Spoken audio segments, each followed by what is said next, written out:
नमस्कार दोस्तों, स्वागत है आपका आज के मुख्य समाचारों में। दोस्तों यहां पर आपको देखने को मिलेंगी आज दिन भर की तमाम बड़ी खबरें, मुख्य समाचार, ब्रेकिंग न्यूज अपडेट्स के रूप में। तो दोस्तों आप सभी लोगों से रिक्वेस्ट है, इस वीडियो को ज़्यादा से ज़्यादा लाइक और शेयर करें।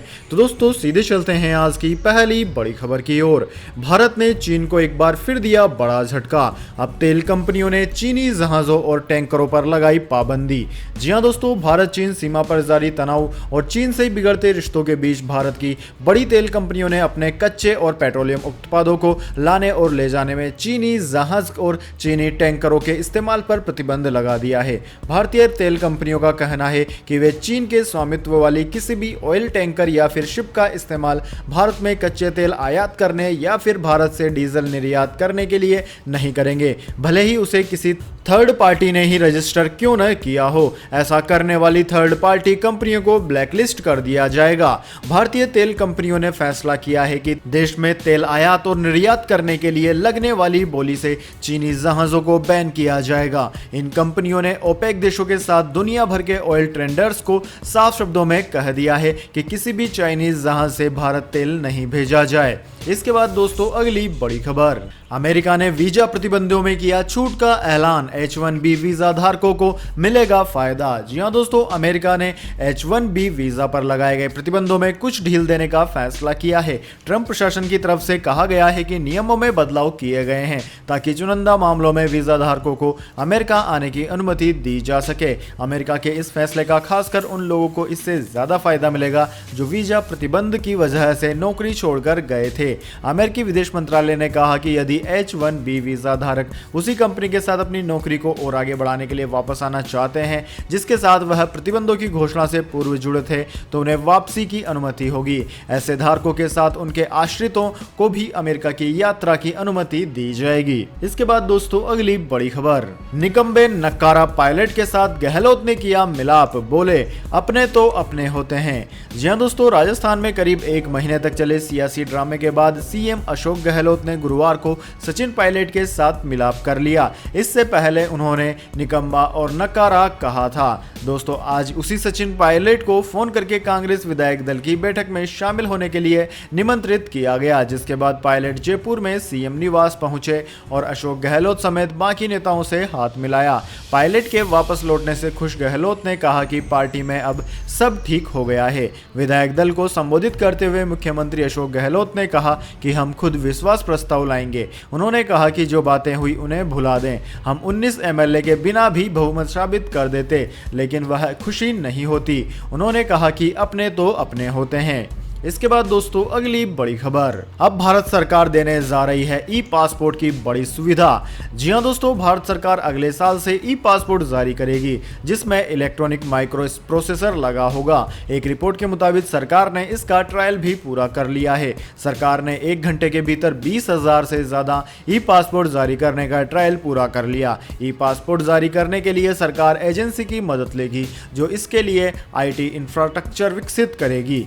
ई पासपोर्ट के लिए दिल्ली और चेन्नई में डेडिकेटेड यूनिट लगाई जाएंगी जहां से हर घंटे 10,000 से 20,000 ई पासपोर्ट जारी किए जाएंगे। इस प्रोजेक्ट के लिए नेशनल इंफॉर्मेशन सेंटर ने विदेश मामलों के मंत्रालय को प्रपोजल रिक्वेस्ट भेजा है, जिसमें IT इंफ्रास्ट्रक्चर बनाने के लिए एक एजेंसी को चुनने के लिए कहा गया है। यानी कि दोस्तों अब आपके पासपोर्ट में एक चिप आएगी, जैसी चिप आपके ATM कार्ड में या फिर आपके ड्राइविंग लाइसेंस में होती है वैसी ही चिप आएगी। इससे पासपोर्टों के गलत इस्तेमाल पर रोक लगेगी। इसके बाद दोस्तों अगली बड़ी खबर, आपदा पर आतंकवाद फैलाने के अवसर के लिए भारत ने UN में पाकिस्तान को जमकर लताड़ा। जी हां दोस्तों, भारत ने आतंकवाद को बढ़ावा देने के लिए एक बार फिर से पाकिस्तान पर हमला बोल दिया है। संयुक्त राष्ट्र सुरक्षा परिषद में भारत ने अप्रत्यक्ष रूप से पाकिस्तान पर निशाना साधते हुए कहा कि वो इस महामारी को भी अपने मंसूबों को अंजाम देने के अवसर के रूप में इस्तेमाल कर रहा है। UNSC में अपने एक बयान में भारत ने कहा कि कुछ साजिशकर्ता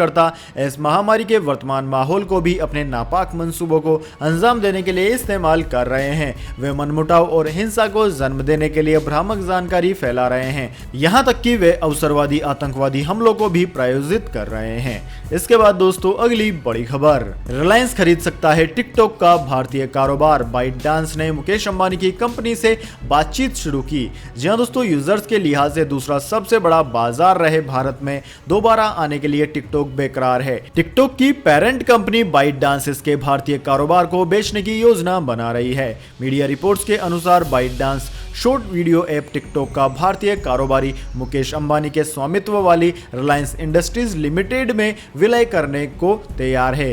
इस संबंध में दोनों कंपनियों के बीच जुलाई के आखिर में बातचीत शुरू हुई थी। हालांकि दोनों कंपनियां अभी किसी भी सौदे पर नहीं पहुंची है। इस पर रिलायंस, बाइटडांस और टिकटॉक ने कोई प्रतिक्रिया फिलहाल नहीं दी है। इसके बाद दोस्तों जान लेते हैं पूरी दुनिया और भारत में इस महामारी की क्या है स्थिति। तो दोस्तों पूरी दुनिया की बात की जाए तो पूरी दुनिया में अब तक इस महामारी से संक्रमितों का आंकड़ा 2 करोड़ 6 लाख को पार कर गया है। साथ ही मौतों का आंकड़ा 7,50,000 को पार कर गया है। वहीं दोस्तों सबसे ज्यादा प्रभावित देशों की बात की जाए तो उनमें United States, Brazil, India, Russia, South Africa, Peru, Mexico, Colombia, Chile आदि देशों का नाम आता है। जहां अमेरिका में 52 लाख से ज्यादा संक्रमित है, वहीं ब्राजील में 31 लाख से ज्यादा संक्रमित पाए गए हैं। दोनों ही देशों में 1 लाख से ज्यादा लोगों की जान चली गई है। इसके बाद में दोस्तों बात कर लेते हैं क्या है भारत की स्थिति, लेकिन उससे पहले मेरी आपसे एक छोटी सी रिक्वेस्ट है। अगर दोस्तों आपको अभी तक हमारी न्यूज पसंद आई है तो इसे एक छोटा सा लाइक जरूर दे दें, और अगर आपको पसंद नहीं आई है तो आप बेशक डिसलाइक भी कर सकते हैं, लेकिन दोस्तों लाइक और डिसलाइक करके अपना वोट जरूर दीजिए, क्योंकि दोस्तों यही हमारी मेहनत का फल होता है और इसी से पता चलता है कि आपको हमारी वीडियो पसंद आई है या नहीं। तो दोस्तों जल्दी से जान लेते हैं क्या है भारत की स्थिति। तो दोस्तों जैसा कि आप यहाँ पर देख पा रहे होंगे, भारत में इस वक्त तक 24,50,000 से ज्यादा संक्रमित सामने आ चुके हैं, जिनमें से 47,000 से ज्यादा लोगों की जान चली गई है। वहीं दोस्तों सर्वाधिक प्रभावित राज्यों की बात की जाए तो उनमें महाराष्ट्र अव्वल नंबर पे आता है, जहां पर 5,50,000 से ज्यादा संक्रमित है। वहीं उसके बाद में तमिलनाडु 3,20,000, आंध्र प्रदेश 2,64,000, कर्नाटका 1,96,000 और दिल्ली 1,49,000 संक्रमितों के साथ शुरू के 5 स्थानों पर काबिज हैं। इसके बाद दोस्तों अगली बड़ी खबर आने वाला है गूगल का जबरदस्त फीचर, भूकंप आने से पहले ही मिल जाएगी पूरी जानकारी। जी हां दोस्तों, भूकंप जैसी नेचुरल डिजास्टर दुर्भाग्य से दुनिया भर में एक आम घटना बन गया है, जिसमें कोई भी संभावित चेतावनी लोगों के जीवन को बचाने में एक बड़ी वजह बन सकती है। इसी बीच गूगल ने एंड्रॉइड फोन पर एक सुविधा शुरू कर रहा है जो वास्तव में ऐसा कर सकता है। जी हां दोस्तों, आपने बिल्कुल सही सुना। गूगल ने मंगलवार को घोषणा की है कि वे एंड्रॉइड फोन पर भूकंप के अलर्ट सिस्टम को रोल आउट करने की योजना बना रहे हैं। यह सिस्टम सबसे पहले कैलिफोर्निया में तैनात होगा, जिसके जरिए भूकंप आने से पहले लोगों को कुछ सेकंड पहले ही अलर्ट मिल जाएगा। दोस्तों गूगल ने फोन में अर्थक्वेक वार्निंग टूल ऐड किया है। जानकारी के अनुसार इसमें सैमसंग गैलेक्सी सीरीज के स्मार्टफोन्स को फिलहाल शामिल कर लिया गया है। इसके बाद दोस्तों अगली बड़ी खबर, सुशांत सिंह राजपूत मामले में सीबीआई ने भी सुप्रीम कोर्ट में दिया जवाब, मुंबई पुलिस पर कही बड़ी बात। जी हां दोस्तों, सुशांत सिंह राजपूत के मामले में आज सुप्रीम कोर्ट ने सभी पक्षों से उनके जवाब मांगे थे। कुछ देर पहले जहां सुशांत के पिता के वकील ने बिहार पुलिस का पक्ष लेते हुए अपना जवाब दिया, वहीं इस मामले में महाराष्ट्र सरकार और सीबीआई ने भी सुप्रीम कोर्ट को अपने जवाब दिए। सुशांत की मौत की जांच के मामले में बिहार सरकार, आरोपी रिया चक्रवर्ती और सुशांत के पिता के बाद महाराष्ट्र सरकार और सीबीआई की तरफ से भी सुप्रीम कोर्ट में जवाब दाखिल कर रहे थे। महाराष्ट्र सरकार ने पटना में दर्ज एफआईआर को गैर कानूनी और दुर्भाग्यपूर्ण बताया। सीबीआई ने कहा कि मुंबई पुलिस 56 गवाहों के बयानों को किसी भी कानूनी सहायता के रूप में दर्ज नहीं करा पाई है और मामले को मुंबई में भी दर्ज नहीं कर पाई है, इसलिए वहां हस्तांतरण का कोई सवाल ही नहीं है। इसलिए मुंबई कोर्ट को सीबीआई और ईडी को अपनी जांच जारी रखने को देना चाहिए। इसके बाद दोस्तों अगली बड़ी खबर, पाकिस्तान ऑक्यूपाइड कश्मीर यानी कि पीओके में चीनी कंपनियों के खिलाफ भारी विरोध प्रदर्शन, नीलम झेलम नदी पर बनने वाला है बांध। जी हां दोस्तों, पाकिस्तान अधिकृत कश्मीर यानी कि पीओके में चीनी कंपनियों के खिलाफ लोगों में नाराजगी बढ़ती जा रही है। लोग अब सड़कों पर उतरने लगे हैं। बुधवार को पीओके के मुजफ्फराबाद में लोगों ने विशाल मसाल जुलूस निकाला। ये जुलूस नीलम झेलम नदी पर चीनी कंपनियों की तरफ से बनाए जाने वाले मेगा डैम के खिलाफ था। इस जुलूस का एक वीडियो भी सामने आया है। इस रैली में भारी संख्या में लोग शामिल हैं और नारेबाजी कर रहे हैं। वीडियो में प्रदर्शनकारी नारा लगा रहे हैं कि नीलम झेलम बहने दो, हमें जिंदा रहने दो। जी हां दोस्तों, इस पूरे मामले पर PoK activist doctor Amjad Mirza ने कहा कि कभी नीलम झेलम नदी गरजती थी, अब यह नाला बनती जा रही है। ये सीवेज से भर गई है। स्थानीय लोगों के पास पीने का पानी नहीं है। चीन पाकिस्तान आर्थिक गलियारे की आड़ में हमारे प्राकृतिक संसाधनों का दोहन किया जा रहा है।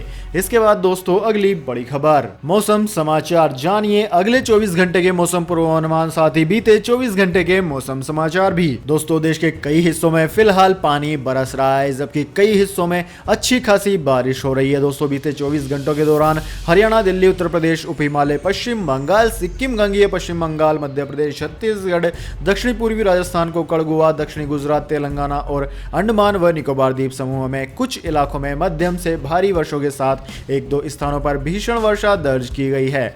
वहीं दोस्तों बात की जाए आगामी 24 घंटे के मौसम पूर्वानुमान की, तो दोस्तों अगले 24 घंटे के दौरान जम्मू कश्मीर, हिमाचल प्रदेश, उत्तराखंड, हरियाणा, दिल्ली, उत्तर प्रदेश, मध्य प्रदेश, पूर्वी राजस्थान, गुजरात, छत्तीसगढ़, महाराष्ट्र, तेलंगाना, आंध्र प्रदेश, ओडिशा, उप हिमालय, पश्चिम बंगाल और सिक्किम में मानसून सक्रिय रहेगा और कई जगहों पर हल्की से मध्यम बारिश होने के साथ साथ कुछ स्थानों पर भारी बारिश के भी आसार हैं।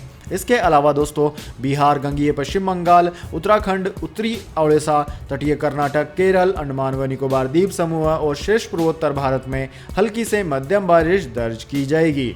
इसके बाद दोस्तों अगली बड़ी खबर, जबरदस्त गिरावट के बाद आज संभला सोना, जान लीजिए नए दाम। जी हां दोस्तों, बीते दिन पीली धातु में जबरदस्त गिरावट के बाद आज सोना नए रेट्स पर पहुंच गया है। इससे पहले बुधवार को दिल्ली और मुंबई में सोने के दाम में बड़ी गिरावट दर्ज की गई थी। दोस्तों बात की जाए आज सोने की, तो दिल्ली सराफा बाजार में 99.9% शुद्धता वाला सोना 11 रुपए की मामूली तेजी के बाद 53,121 रुपए प्रति 10 ग्राम पर बंद हुआ। वहीं दूसरी ओर चांदी की बात की जाए तो चांदी में भी बढ़ोतरी दर्ज की गई है। चांदी 1554 रुपए बढ़कर 68,349 रुपए प्रति किलोग्राम पर पहुंच गई है।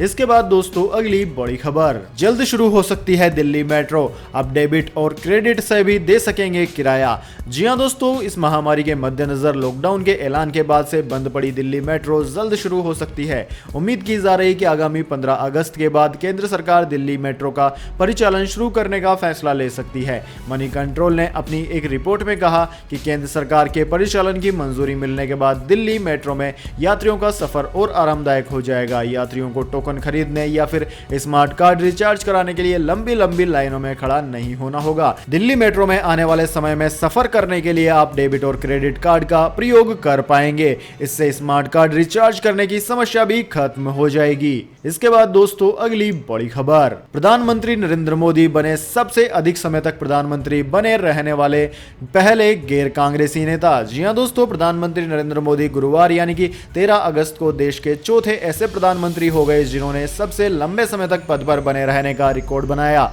इसके साथ ही गैर कांग्रेसी नेता के रूप में देश में सबसे अधिक समय तक प्रधानमंत्री रहने का उन्होंने रिकॉर्ड बनाया है। इससे पहले दोस्तों यह रिकॉर्ड बीजेपी के अटल बिहारी वाजपेयी के नाम दर्ज रहा है। अटल जी अपने सभी कार्यकाल को मिलाकर 2268 दिनों तक प्रधानमंत्री रहे।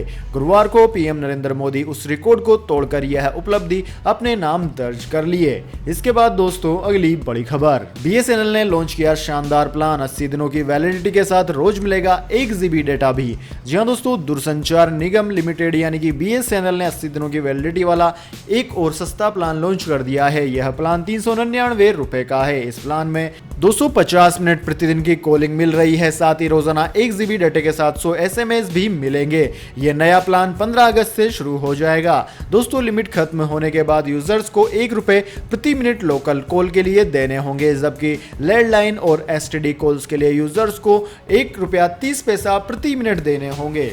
तो दोस्तों यह थे आज के तमाम मुख्य समाचार। अब दोस्तों इसके बाद बारी आती है आज के माइंड क्यूज क्वेश्चन की।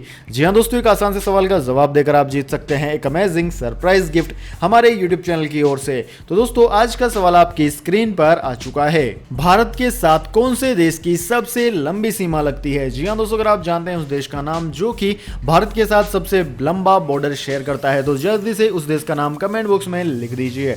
अगर दोस्तों आपका जवाब होता है एकदम सही और आप चुने जाते हैं लक्की विजेता के रूप में, तो आपको मिलेगा एक अमेजिंग सरप्राइज गिफ्ट हमारे YouTube channel IFC knowledge team की ओर से। तो दोस्तों जल्दी से अपना उत्तर कमेंट बॉक्स में लिख दीजिए, वीडियो को लाइक कर लीजिए और चैनल को सब्सक्राइब करके बेल आइकन भी दबा लीजिए।